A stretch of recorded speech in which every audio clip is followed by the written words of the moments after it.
মাটি থেকে। প্রথম আহতের রক্ত পড়েছিল কুমিল্লার মাটি থেকে। সেই পবিত্র মাটিতে দাঁড়িয়ে আমি আপনাদেরকে একটি প্রশ্ন দিয়ে আমার বক্তব্য শুরু করতে চাই। বিপ্লব কি চলবে নাকি বন্ধ হয়ে যাবে?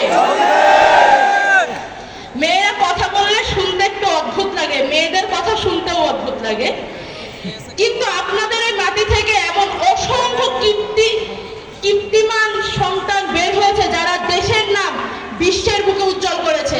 এখান থেকে রাষ্ট্রপতি বের হয়েছে, রাজনীতিবিদ বের হয়েছে, এখান থেকে নবাব, জমিদার, এবং সেই খাতাতে নতুনভাবে যুক্ত হয়েছে আমাদের শহীদেরা। কুমিল্লার সকল শহীদ এবং একই সঙ্গে সারা বাংলাদেশের সকল শহীদদের আত্মার শান্তি কামনা করছি এবং তাদের সম্মান জানিয়ে আমি আমার বক্তব্য শুরু করতে চাই। কুমিল্লা বিশ্ববিদ্যালয় এবং কুমিল্লা জেলার যতগুলো উপজেলা রয়েছে, যতগুলো স্থানীয় মানুষের যে ছোট ছোট গ্রুপ করে শুরু হয়েছিল ছোট ছোট ভাবে আন্দোলনগুলো, একসময় তারা মহাপ্রতিরোধ গড়ে তোলে। আমি দেখেছি সারা বাংলাদেশে সব থেকে বেশি নজর যে কটা জায়গার মধ্যে থাকতো তার মধ্যে একটা ছিল কুমিল্লাতে। কুমিল্লার বুক থেকে সবসময় শুধু সাহসীরা জন্ম নিয়ে থাকে। তার প্রমাণ দেখুন, আমার ছোট ভাই রিফাত রশিদ এখানে রয়েছে। আমরা যখন ডিবিতে বন্দী ছিলাম আমরা জানতাম না আমরা ফেরত আসবো কিনা। আমাদের ফেরত আসার এই পথটা খোলা রেখেছিল আমার ছোট ভাই রিফাত রশিদ এবং তার সহযোদ্ধারা। তারা যদি বাইরে থেকে আন্দোলনের হাল না ধরতো, এই কুমিল্লার মাটি থেকে তারা যে শিক্ষা পেয়েছে সেই শিক্ষা যদি তখন তারা না দেখাতে পারতো, এই আমরা বের হতে পারতাম না, আন্দোলন সফল হতো না, স্বৈরাচারের পতন হতো না। কুমিল্লা আপনাদের সালাম।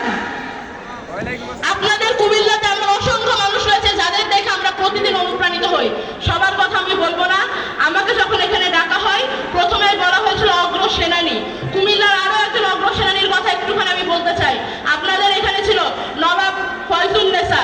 নারী শিক্ষার জন্য পুরো এশিয়াতে এরকম ভূমিকা খুব কম মানুষের রয়েছে।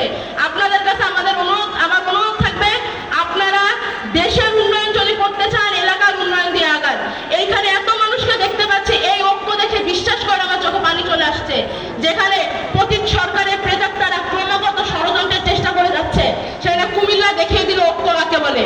আমি কুমিল্লাবাসীদের উদ্দেশ্যে অনুরোধ করে বলতে চাই, যদি কুমিল্লার বুক থেকে কোনো ষড়যন্ত্রের চেষ্টা করা হয়, যদি কোনো বিভেদ করা হয়, আপনারা রুখে দিবেন, দেবেন তো? অসাধারণ। আমি খুবই অনুপ্রাণিত হচ্ছি। বিশ্বাস করেন, আমাদের যে সম্বর্ধনা আপনারা দিয়েছেন আমার মনে হচ্ছে এই সম্বর্ধনা আমাদের আপনাদের দেওয়া উচিত ছিল। আপনাদেরকে বারবার ধন্যবাদ জানাই। একই সাথে বলতে চাই, কুমিল্লা পূর্বেও যেভাবে স্বৈরাচারের বিরুদ্ধে ছিল সামনেও সেভাবে স্বৈরাচারের বিরুদ্ধে থাকবে। বর্ডারের কাছাকাছি এলাকা, আপনারা কি আপনাদের বর্ডার দিয়ে টুক করে কাউকে ঢুকে পড়তে দেবেন? আপনাদের কাছে আমি দায়িত্ব দিয়ে দিতে চাই আমাদের বর্ডারের নিরাপত্তা, এবং একই সঙ্গে আর যেন বলতে না পারে আমাদের কুমিল্লাও চাই, আমাদের চট্টগ্রামও চাই। আমরা আমাদের বাংলাদেশের মাটিতে না কারো দখলদারিত্ব মানবো আর না কারো অত্যাচার মানবো। মানবো কি?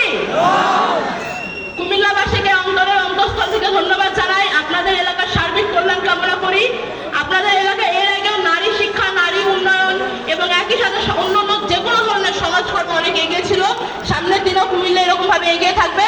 একই সাথে রিফাত লাকসামের